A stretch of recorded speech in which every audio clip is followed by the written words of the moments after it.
up? Welcome back. Now, cast your mind back, if you will, to the launch of the Royal Enfield Super Meteor 650 last year.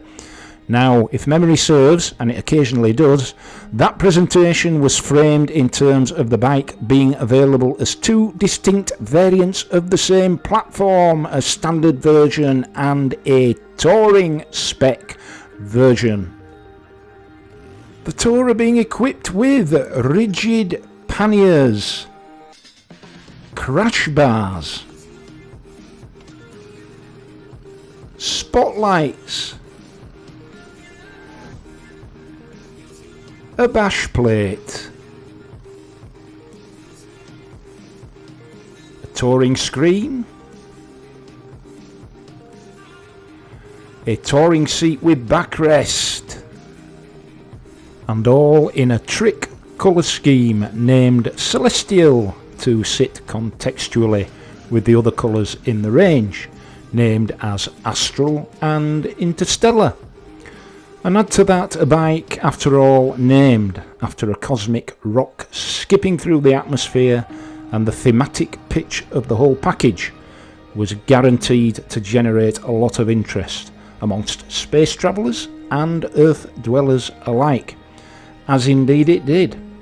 A lot of interest.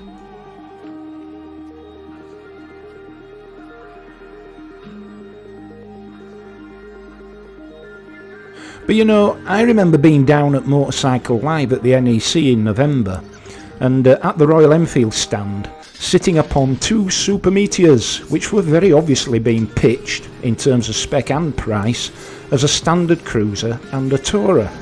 In fact, I'm almost as sure that the term tourer was used somewhere in the promotional material.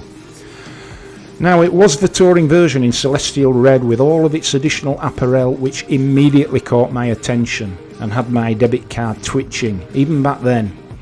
I remember thinking that a Super Meteor accessorised to that level for just a few £100 more than the standard spec would appeal to a wide base amongst those looking for an affordable cruiser, oven ready for long distance adventures. But for some hitherto, by me at any rate, unfathomable reason, over the ensuing months the two model concept seemed to morph into more of a two trim level option, with the hard panniers and spotlights vanishing altogether from the Royal Enfield website. Yeah, as we can see, the promotional video still features a bike in Celestial Red, sporting hard luggage and crash bars, missing only the spotlights which had featured on the touring spec bike at the NEC and EICMA.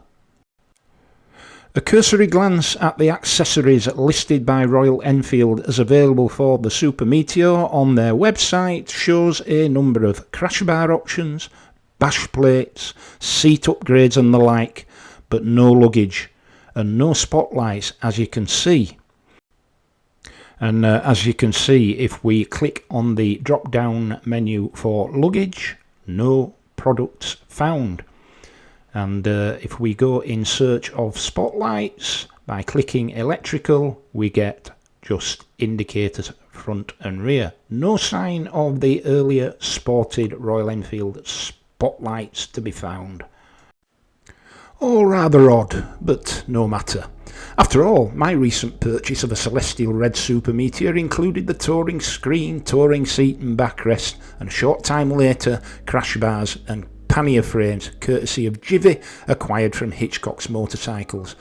And after no more than a couple of hours of spannering, I had my very own Super Meteor Tourer.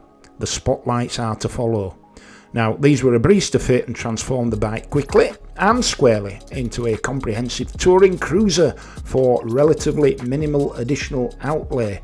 And you can see here how the fitting went. So, first thing to say is that these Givi Pannier frames were a lot easier to fit to the Super Meteor than they were to the Interceptor.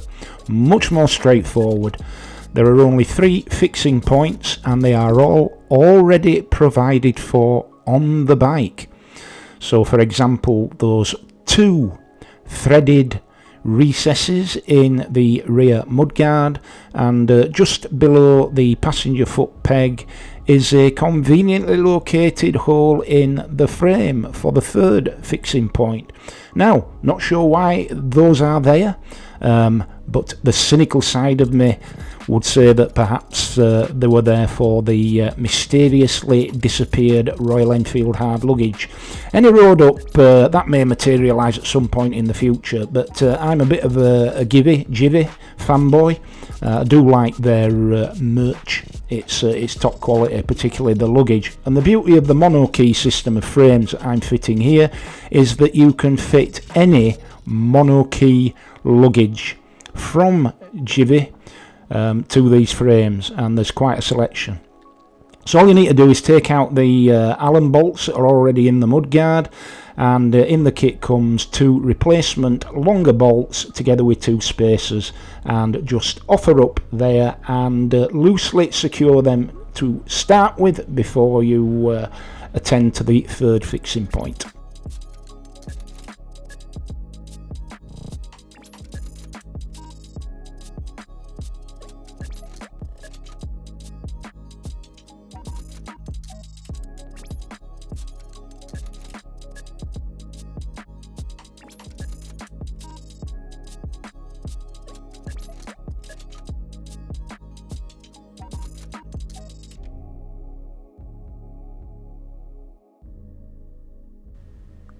So here you can see the third fixing point just above the rear foot peg there. You need to make sure that the bracket on the pannier frames goes inside, not outside, before securing with the provided Allen bolt, washer and nylock to secure it at the rear there.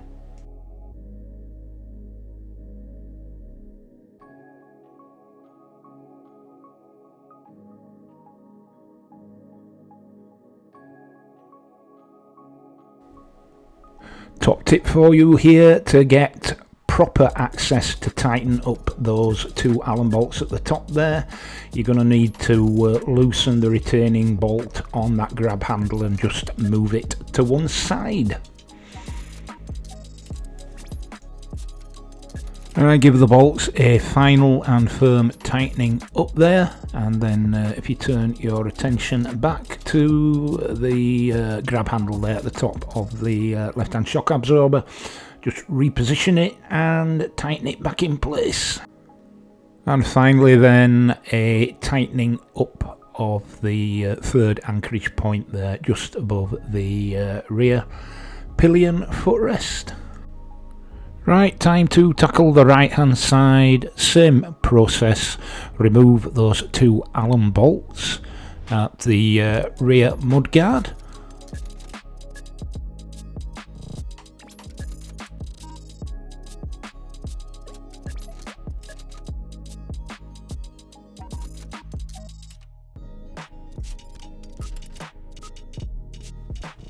And again on the right hand side you're going to need to loosen the retaining bolt of the right hand grab handle there, just to move it out of the way so that you can get access for tightening up the 2 new Allen bolts once you've offered up the frame. And exactly like the left hand side, simply replace the 2 original Allen bolts with the longer ones and spacers provided in the kit, and offer up and loosely screw in the top part of the right hand pannier frame there. And again at the third anchorage point just above the right hand side pillion foot peg there, you need the bracket from the frame itself to go inside of that lug with the hole in there on the frame. So that's inside, not outside, and then secure with the replacement Allen bolt, washer and nylock nut provided. And once everything is all nice, tight and secure, you can use the trim plugs provided just to cap over the exposed Allen bolts there. Just gives it a bit of a nicer finish overall. So 3 of those on each side, and the job as they say, is a good one. Okay, so time to fit the Givi crash bars, engine bars. First job, remove that long bolt that you can see there at the top of the frame, just below the tank. And there is a longer replacement bolt for that takes into account the additional width required for the crash bar. So first job, remove that top bolt.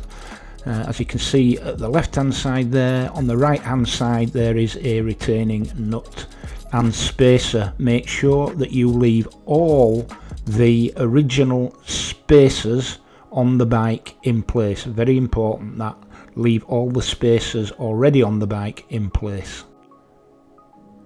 And the second bolt to remove, that one there, just above the engine casing, and again on the other side of the bike there is a nut that you'll need to remove as well to withdraw that long bolt. And again, make sure any spacers that are in there either side remain in place.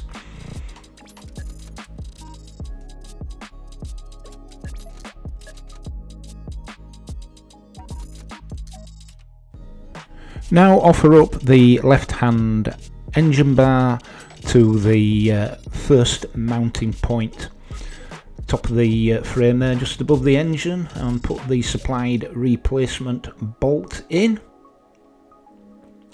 And then you're going to need to secure the other side of that bolt on the right hand side with the provided nut and washer. Then again, with the longer replacement bolt provided, secure the left hand engine bar there at that bottom anchorage point using the Allen bolt washers and locking nut on the other side provided in the kit. Simply a matter on the right hand side of the bike of affixing the right hand engine bar to the bolt that's come through from the other side and securing it with the washer and locking nuts provided.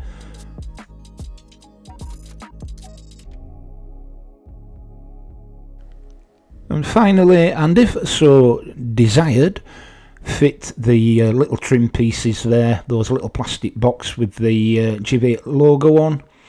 Just a matter of sandwiching those over the engine bar in whatever place you so desire, and tightening up with the 4 Phillips 2 screws provided, and then you're done.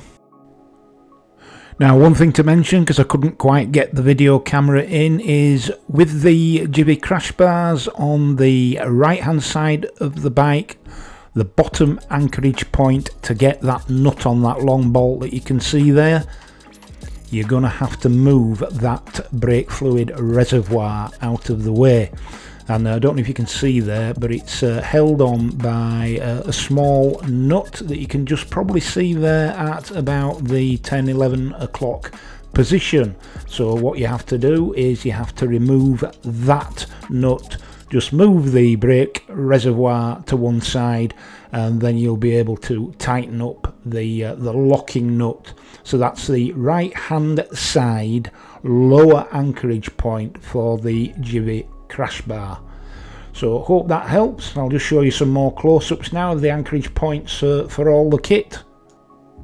And there you see the top right hand anchorage point for the right hand crash bar, the nut that goes onto the extended bolt there, and the anchorage point for the top of the left bar and the bottom of the left bar there. So bolt in at the left and nut on the right. And they're just a reminder of the fixing points top and bottom for the Givi pannier frames. So there you can see I've recreated with some measure of ease the elusive and apparently missing in action Royal Enfield Super Meteor 650 Tourer. You can opt for Royal Enfield's own crash bars if you prefer, of course, but I think these Givi ones are just a little bit more subtle and more in line with the overall character of the bike. So My love affair with all things Royal Enfield continues. I think they are fantastic bikes.